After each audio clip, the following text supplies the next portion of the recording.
Plug. TIDAL's rising documentary. Yeah, somebody paid for this. They paid a Bitcoin, so let's jump into it.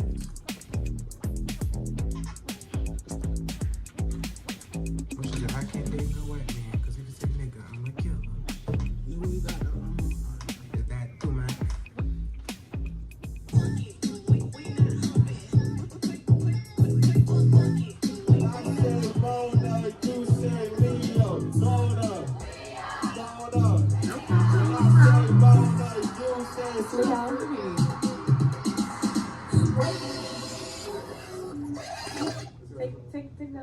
I allow so many people around me to create the narrative for me. I want to take that control back. They keep buckets. It ended there. So it was no. In my world, I get to create the narrative. If I wake up feeling angry and I go to the studio and I want to write an angry, aggressive ass song, then I'm just gonna do that. I want to be able to capture every facet of myself. That's because they hate to see me shine, that shit fuck them up. Ay, if you don't like me, little bitch, knuckle up. Finna take your nigga for a ride, tell him buckle up. Knocking bitches off they pivot, they start fucking up. I think I'm so multifaceted. Like, there are so many layers to who I am as an individual and as an artist. I always was into music. I play the piano and the flute. I was always in choir growing up from elementary school. I was singing the church choir. I would always do the talent show every year. At the time, I believe I was 18. I had just graduated high school. My younger brother, Young Rampage, he was turning like 14 or 15, something like that. And he was a really good freestyle artist, so I wanted to take him to the studio for his birthday. He recorded first, and then I went after him. I was trying to hurry up and write something, like, because it was my first time ever doing something like that. When it came to actually, like, just rapping, I didn't feel like I had that confidence. But my younger brother, he believed in me. I really appreciate him for being that person in my life at that time, because he essentially kind of like jump-started my career. So I posted it on Instagram. At the time, I thought like, wow, this is crazy. Like, he got like 100 comments or something like that, and I only had like 2,000 or 3,000 followers. And so from there, I continued to go to the studio on my own, and I thought it was fun.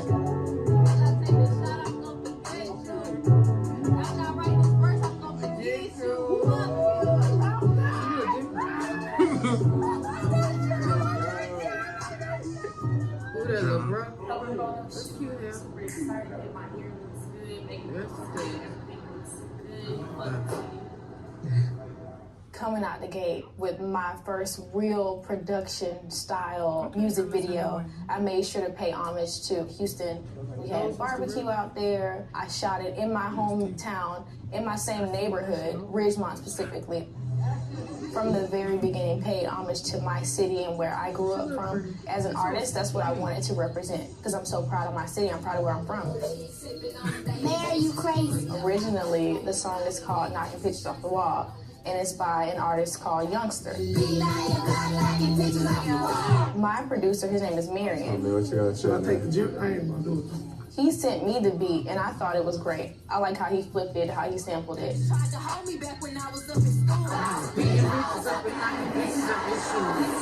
After I recorded the song, I made sure to reach out to Youngster and his team and the original producer, and I made sure before we ever did anything with the song that we got their clearance and their approval. We actually had Youngster and the original producer, his name is Jaime. We had both of them come out to the music video. I know a lot of people don't know that, because if you're not from Houston, then you don't really understand the importance of that. Hey, boo. Hey. Hi.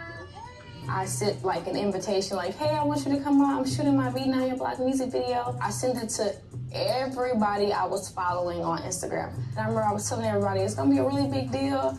Like, I just want y'all to show up. I had spent all of my money as an independent artist, especially like a budding artist. A lot of the things that you see are funded by the artist or funded by like their very small team. I would always spend my own money because I knew that I had a vision and I knew what I saw in my mind. Hey, girl. I gotta say this part. Okay, I'm listening. the part where you like, so this is why you gotta look in your eyes. They don't switch you. That's a motherfucking mind. Tell them. Is you stupid unless you dumb? Pick a side. Pick a side. Yeah. I don't know why people be Said, yeah. okay.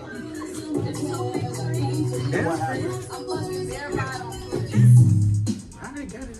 If I really said how I really feel, I might be in jail. Like, candidly speaking, for real, for real.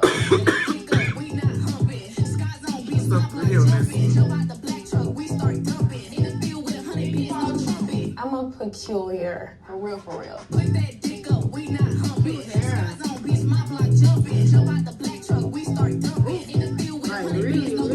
I'm a peculiar individual, and you know what? I made peace with that.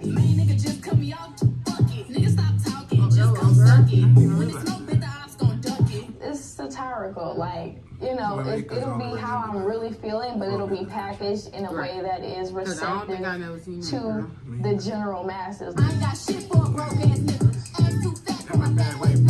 Super slim waist. Zip in your face. Zip your pants up, stupid ass nigga. It kind of made light of situations that would have otherwise hindered me emotionally, or would have had me stuck in a place of negativity and stuck in a place of anger and aggression. My producer, Kiwi, I wake up sometimes and I'll just send them something like, sample this. And Sharkborn Lava Girl, where they was like Dreamland, and it was like dream, dream, dream. Yeah, okay, I do remember that. Y'all go sample That's that cool. out. That's what you need. Dream, dream, dream. Put that out. Keyway, work with him on this. One thing I love about them, they always challenge me and they kind of push me to step outside of the norm, outside of the box.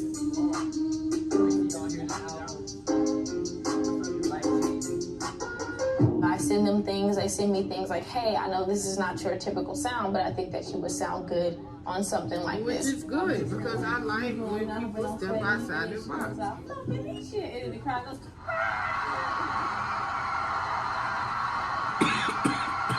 In terms of like how my studio music translates to live music, I'm excited about performing these songs live because musically they're so big. Like, they're just big productions as far as like layering multiple different instruments. So I'm excited about being able to show my creative mind. I had somebody, like, it was just about the show right now. I'm fucking nervous. I'm excited.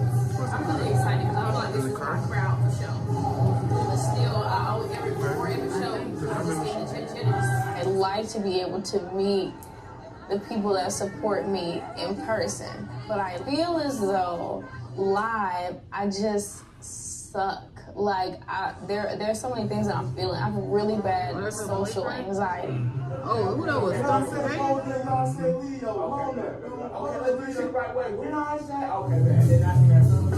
When they hand me the microphone, I can literally feel my hands shaking.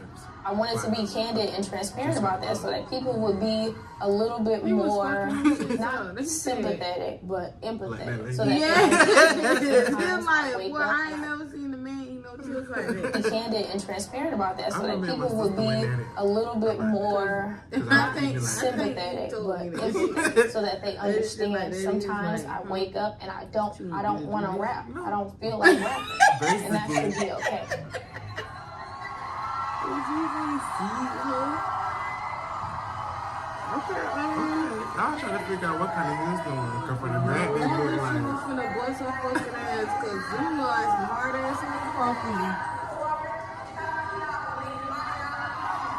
And big girls. My very first interview, I wanted people to know that I'm not it's like I'm not a rapper We got 2 hours. or whatever it is that y'all want to kind of compartmentalize me to be. I'm a human being and I deal with real. When in the picture, she take pictures in heels, but on stage, you be wearing like sneakers and boots. It's like, you shouldn't do that. It's like, all you gotta do is get yourself a stool.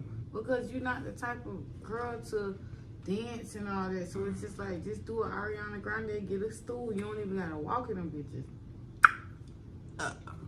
She's jealous. She's so pretty. Real things on an everyday basis. Oh, thank you. I've always felt like I was grossly misunderstood because I let everybody else kind of tell my story for me. And I let everybody put these labels on me that weren't true about me. Oh, she's selfish. She is standoffish. And that wasn't even really the case. I was just dealing with things that no one knew about. When I became an adult, I realized the importance of being able to tell my story because I want people to. That wasn't even really the case. I was just dealing with things that no one knew about. When I became an adult, I realized the importance of being able to tell my story because I want people to understand where I'm coming from. That's why I feel like it's important to create and control your own narrative because, like I said, if you leave it up to the people around you, they will kind of mishandle your legacy. If I die tomorrow, I want my story to be told correctly. I want my flowers where I can smell them because I really do make a lot of sacrifices for the people around me, my team, my family members, my friends, everybody, period. Because I want everybody to have a good experience. That's what's in my control. I think it's important to talk about whatever it was that you went through without regard for the people around you. I kind of internalized and I bottled up all of these things that I was dealing with just to keep everybody else around me comfortable. Some people are just really uncomfortable with the fact that something may have happened to somebody close to them that they didn't recognize. Hi, how are you, pretty? Oh my gosh, thank you for calling. That means so much. I read your bio and it says survivor. And I just want you to know, like, I want to cry, but you're like such an inspiration because I went through the same thing. So. Well, thank you for staying. I'm glad you're still here, baby. Thank you. You don't make me cry. Oh my God. Saying out loud, you know what, that happened to you. I wasn't there. I didn't see it, but I believe you and I'm sorry that that happened. I wish I would have been there, but because I wasn't there, what can I do now to be there and to be supportive of you? As opposed to saying that, they say, oh, that ain't happen.